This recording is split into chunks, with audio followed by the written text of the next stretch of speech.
To my channel. کیسے ہیں آپ سب؟ چلیے جی آج کا بلاگ اسٹارٹ کرتے ہیں. اور صبح ہو چکی ہے تقریباً میری 9 بجے تک. آج میں نے کی ہے اسکول سے چھٹی. تھوڑی تھکان بھی بہت زیادہ ہو گئی تھی بیچ میں اچانک سے جو رمضان کی آمد بھی ماشاء اللہ سے ہوئی اور گھر کے کام یہ سب. تو آج اوبیسلی گھر پہ ہوں. اپنا کمرہ تو میں نے سیٹ کر لیا ہے. باقی کچھ یہاں کا یہ سسٹم سیٹ کرنے والا ہے. مچھردانیوں میں ظاہر سی باتیں سوتے ہیں اور ساتھ ساتھ جھاڑو لگاؤں گی. 2 جو چھوٹے بچے گھر پہ ہیں تو ان کو ناشتہ بنا کے دینا. بٹ اسٹل ابھی تک گیس ہے ہی نہیں. یعنی کہ روزہ رکھنے والوں کے ساتھ ساتھ جو گھر میں بے روزگار یعنی بغیر روزوں کے رہتے ہیں ان کو بھی روزہ رکھوانا مجبوری بن جاتا ہے کیونکہ کوئی گیس نہیں آ رہا. ابھی دودھ رکھا ہوا تھا بوائل تو میں نے سوچا کہ ان سے بولا ہے کہ بسکٹ لے آؤ بچوں سے, آپ دودھ کے ساتھ بسکٹ کھا لو. ہو سکتا ہے 11-12 بجے تک جیسی گیس آئے گی تو پھر میں آپ لوگوں کو پراٹھے یا روٹی جو بھی ہوگا میں آپ لوگوں کو بنا دوں گی. تو آج کا بلاگ جو ہے وہ کنٹینیو کریں گے افطار تک. اور ایک چیز میں اور بھی آپ سے کہتی چلو, آپ کو میرا چینل اچھا لگے تو پلیز چینل کو سبسکرائب کیا کریں, ویڈیو کو لائک بھی کر دیا کریں اور ساتھ ساتھ اپنے فرینڈس اینڈ فیملی میں شیئر بھی کیا کریں کیونکہ مجھے آپ سب کی سپورٹ کی بہت زیادہ بات. 9th کلاس کے پیپر بنانے تھے کیونکہ ابھی سیکنڈری کے 8 تک کمپلیٹ ہو گئے تو اب 9th کی اسٹارٹ ہوں گے. 9th میٹرک کے دوران رمضان ہی ان کے پیپر چلیں گے. تو پیپر بناتے ہوئے میں یہ سوچ رہی تھی کہ مجھے اتنا پڑھنے کا شوق تھا, میں کچھ بننا چاہتی تھی, کچھ اچیو کرنا چاہتی تھی. میں نے اپنا کریئر چھوڑا, اپنا اسٹڈی لائف چھوڑی اور ایک ایسے انسان سے شادی کر لی کہ جس کے ساتھ اتنے سال میں نے گزارے اور بالآخر میں آج جو ہے وہ مطلب مجھے اس بات کا احساس اب جا کے ہوا. اتنی لمبی جرنی میں نے بہت کوشش کی کہ میں اپنی لائف کو بہت اچھے سے گزارتی. میں نے ہر چیز کو بڑے اچھے سے مینیج کرنا اسٹارٹ کیا, سب کچھ کیا. یہ میری پرسنل لائف اسٹوری ہے, حالانکہ میں اسے ڈسکس نہیں کرنا چاہتی لیکن پھر بھی کبھی کبھی مجھے بہت دکھ ہوتا ہے. اس ٹائم جیسے ابھی روزے کی حالت ہے اور ابھی میں پرسوں جو ہے اسکول کے بعد ایک یہاں پہ کوچنگ سینٹر ہے غزالی نام سے, مجھے کسی نے بتایا کہ وہاں پہ ایڈمیشنز وغیرہ کروائے جاتے ہیں. آگے میں نے اپنا مائگریشن سرٹیفکیٹ آج سے 5 سال پہلے نکلوایا تھا کراچی بورڈ سے کیونکہ مجھے آگے ایڈمیشن لینا تھا. میں آگے کنٹینیو کرنا چاہتی تھی اپنی پڑھائی کو. میری ایک کزن آئی تھی تو اس نے مجھ سے یہی بولا کہ تم نے اتنے سال اپنی زندگی کے ایسے ہی گزار دیے ہیں اور کل کو تمہارے ماشاءاللہ بیٹے بڑے ہو جائیں گے تو گھر میں پڑے رہنے سے اچھا ہے کہ تم, کیونکہ ماشاءاللہ بچے میرے جو ہے وہ اور 2-4 سال میں بالکل مطلب ماشاءاللہ ایک اچھی گروتھ میں آ جائیں گے, ایک اچھے اس میں آ جائیں گے اسٹرکچر میں, ایز اے اسٹڈی وائز بھی اور ادر وائز بھی. تو انہوں نے بھی کہا کہ آپ اپنی کنٹینیو کرو اسٹڈی کو اور آگے آپ کے نیئر بائی اتنے سارے اسکول ہیں تو آپ کیوں نہیں جو ہے وہ کہیں ٹیچنگ کر لینا. اس سے یہ کہ آپ بزی ہو جاؤ گی, مصروف ہو جاؤ گی. اور سب سے بڑی بات یہ کہ اس نے جب دیکھا کہ میں اپنے بچوں کو گھر میں خود ہی پڑھاتی ہوں, خود ہی مطلب ان کی جو ہے وہ ساری ایجوکیشن کی جتنی بھی ہے وہ میں خود ہی کر رہی ہوں. حالانکہ مجھے 15 سال ہو گئے تھے پڑھے ہوئے بھی, چھوڑے ہوئے. اس کے بعد بھی میں نے جب یہاں پہ ٹیچنگ اسٹارٹ کیا الحمدللہ میں کسی بھی چیز میں مطلب ان کو میری بہت اچھا لگا ان کو, مطلب میرا پڑھانے کا انداز, ہر چیز پراپرلی, کیونکہ میں اپنے بچوں کو ہی پڑھاتی رہتی. دوسرا یہ کہ میرا سرچنگ وغیرہ کافی میں کرتی رہتی ہوں ساری چیزیں. تو میں نے غزالی فاؤنڈیشن سے جا کے پتہ کیا تو انہوں نے کہا کہ ہاں آپ کا ہو جائے گا. میں نے کہا کہ مجھے کراچی بورڈ سے نہیں کرنا ہے. اس کی وجہ یہ کہ کراچی بورڈ میں نہ چاہتے ہوئے بھی آپ کے اچھے سے اچھے بھی پیپر ہوتے ہیں تو آپ کو سیپٹیاں دیتے ہیں یہاں پہ. یہ یہاں پہ ہے سسٹم کیونکہ ان کے اپنے بھی وہ کھاپے والا سسٹم ہوتا ہے. اگر سارے بچوں کو پاس کر دیں گے تو کتنے بچے پھر آگے چل کے جو ہے, مجھے ابھی جو ہے اپنی گریجویشن کمپلیٹ کرنی ہے تو انشاءاللہ کیونکہ ایج کا ایک طویل حصہ میں نے اپنا سمجھ لے نکال دیا, گزار دیا. اور مجھے دکھ اس بات کا ہوتا ہے کہ میرے ہسبینڈ نے مجھ سے وعدے کیے تھے کہ وہ مجھے آگے پڑھائیں گے. مجھے ڈاکٹر بننے کا بہت شوق تھا. ڈاکٹر نہیں بھی بنتی تو کم از کم میں کامیاب ہو جاتی اگر مجھے پڑھاتے یہ لوگ. میں نے جب شادی کے بعد پڑھنے کی بات کی تو میرے ہسبینڈ کے ایکسکیوز ہی نہیں ختم ہوتے تھے. وہ کہنے لگے کہ نہیں تمہیں پتہ ہے جوائنٹ فیملی سسٹم ہے, میری اماں نہیں مانیں گی اور ایسے اور ویسے. اور میں نے پھر اس طرح سے شادی کر رکھی ہے تو مجھے تو الاؤ ہی نہیں ہوگا کہ میں بڑا بیٹا ہوں, میں اگر اپنی بیوی کو آزادی دوں گا تو ہر بندہ میرے جو ہے وہ گلے میں فٹ ہو جائے گا. اس طرح سے کافی سال گزار دیے میں نے اپنے آپ کو. پھر ایک پراپر گھریلو عورت بنا لیا, سسرال کو دیکھنا, بچوں کو دیکھنا, یہ. لیکن اتنے سال گزارنے کے بعد جب آپ خالی ہاتھ رہ جاتے ہو, خالی ہاتھ سے مراد یہ کہ آپ نے زیرو سے جس انسان کے ساتھ شروع کی ہوتی ہے نا اپنی جرنی, اور ایک گھر بنانے کے لیے دیکھیں دونوں میاں بیوی ساتھ مل کے کام کرتے ہیں. شوہر گھر بنانے والا ہو تب بھی, اگر بیوی نہیں بنانے والی تب بھی سسٹم نہیں چلتا. میں جو چیز کہتی تھی کہ نہیں مجھے گھر میں یہ چیز بنانی ہے, ایسا کرنا ہے, چھوٹی چھوٹی چیزوں سے میں نے شروعات کی. گھر میں پہلی LED کس طرح سے لی وہ مجھے آج بھی یاد ہے. پہلی آٹومیٹک مشین میں نے کس طرح سے لی. میرے ابو نے مجھے پیسے بھیجے, بچے چھوٹے تھے, مجھ سے کپڑے دھونے کا مجھے بہت ایشو ہوتا تھا تو میں نے پھر ایک آٹومیٹک مشین لی 8,000 کی, وہ بھی تقریباً 5-6 سال پرانی بات ہے. پھر اس کے بعد نیو میں نے آٹومیٹک مشین نکلوائی, وہ ابھی وہاں ہسبینڈ کے گھر پہ ہے. اور پورا گھر میں نے سیٹ کیا.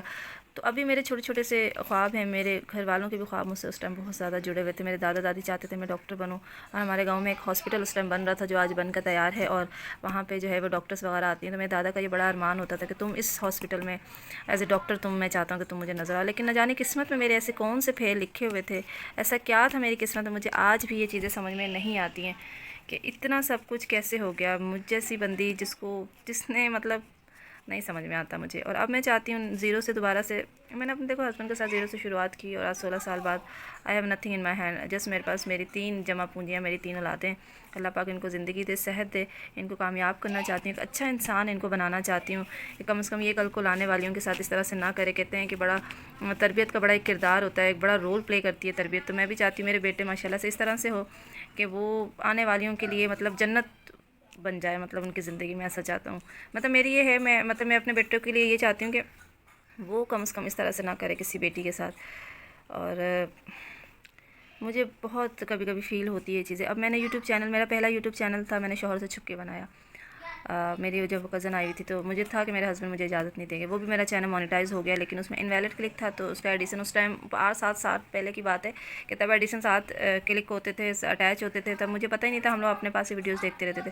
پھر اس کے بعد میں نے دوسرا یوٹیوب چینل بنایا آج سے 3 سال پہلے, 2 سال پہلے. وہ بھی مونیٹائز ہو گیا, اس پہ $74 ابھی بنے ہوئے تھے حال ہی میں. تو میرے ہسبینڈ نے کوئی بلاگنگ وغیرہ کا کام اسٹارٹ کیا ہوا تھا, تو انہوں نے اسی ایڈیشن کے ساتھ وہ ویب سائٹس لنک کر دی.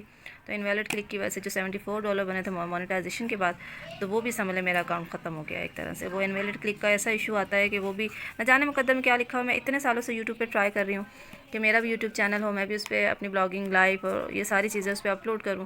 لیکن پتہ نہیں کیوں ہر چیز میں کوئی نہ کوئی پرابلمس آتی ہی آتی ہے. ہڈلز اتنی ہے لائف میں کہ میں نے اگر صبر کر کے ہسبینڈ کے ساتھ زندگی گزاری تو اللہ پاک نے وہاں سب کچھ دے دیا, سوائے عزت کے اور سوائے سکون کے. مطلب ہر وقت ٹونٹ کرتے رہنا, لڑتے رہنا. میں ابھی بھی میں اپنے بچوں سے اگر کہتی ہوں کہ چلو ٹھیک ہے چلتے ہیں, کبھی گھر والے بہت پریشرائز کرتے ہیں, تنگ کرتے ہیں, تو میرے بچے آگے سے کہتے ہیں کہ آپ کی تو وہاں پہ صرف لڑائیاں ہی ہوتی ہیں, کیا فائدہ ہے جانے کا. تو بچے بھی یہ چیزیں بہت فیل کرتے ہیں. اور یہ میرا سمجھ لیں 3rd یوٹیوب چینل ہے جو میں نے اب بنایا ہے. اور اب میں چاہتی ہوں کہ اللہ کرے کہ یہ یوٹیوب چینل میرا چل جائے, اور آگے میں آپ سب سے بھی دعا کے لیے کہوں گی کہ میرے لیے دعا کیجیے گا اباؤٹ مائی کریئر. میں بچوں کے ساتھ ساتھ ہی میں چاہتی ہوں گرو کر جاؤں, کچھ پڑھ جاؤں. ابھی بھی 42 سال کی ایج تک جو ہوتا ہے نا, آپ کو گورنمنٹ ٹیچنگ آپ کو مل جاتی ہے. تو میرا ارادہ ہے کہ اگر میں اور 2-4 سالوں میں میرا گریجویشن کمپلیٹ ہو جائے گا تو میں اپلائی کر سکوں گی. ابھی تو ایج اس طرح سے ہے کہ بس بھاگتی چلی جا رہی ہے. 3 بچے ماشاءاللہ سے ہو گئے ہیں. بڑا بیٹا میرا 13 سال کا ہے, تو آپ اندازہ کر سکتے ہیں 16 سال شادی کے میں گزار چکی ہوں. تو چھوٹی چھوٹی چیزیں ایسی ہیں جو زندگی میں نا بہت زیادہ ریگریٹ بن جاتی ہیں کبھی کبھی آپ کے لیے. مطلب مجھے یہ جو ایک, اگر میں سوچتی ہوں اگر میں فائنینشلی طور پہ سپورٹ مجھے مل جائے, لائک اب مجھ سے ہر کوئی کہتا ہے, میں تو ابھی خیر نکاح میں اپنے ہسبینڈ کے, ہر کوئی کہتا ہے چلے ٹھیک ہے آپ دوسری شادی کر لو. ناٹ آپشن اباؤٹ کہ آپ دوسری شادی نہیں کر سکتے. مجھے خود انڈیپینڈنٹ ہونا اپنے بچوں کے لیے, کیونکہ میں پہلی شادی کا ایکسپیرینس ایسا ہوا ہے میرے ساتھ کہ مجھے نفرت ہی ہو گئی ہے اس رشتے سے. میں صرف اپنے بچے پالنا چاہتی ہوں, خود مختار ہونا چاہتی ہوں, اور چاہتی ہوں کہ میں, اب میرے پاس ایک اور آپشن بھی ہے سعودی عرب جانے کا. سعودی عرب میری ایک دوست گئی ہوئی ہے, وہ بار بار مجھے فورس کرتی ہے, لیکن میرے ساتھ وہی مسئلہ ہے کہ میں اپنے بچے چھوڑ کے کیسے جاؤں.